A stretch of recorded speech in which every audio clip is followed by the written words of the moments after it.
Hello, I'm Lizcano from Climate Scale and Vortex, and I'm here to invite you to the next WindEurope technology workshop that will take place in June in Brussels.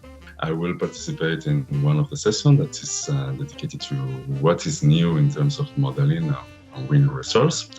And the event is, for me, it's an unique opportunity to gather all together, which is something very important after these 2 years where we haven't seen each other so much. And it's an opportunity as well to see what are the latest news in terms of innovation, research, and practical works that are affecting both pre-construction and post-construction aspect of our analysis. So hope to see you there in June in Brussels.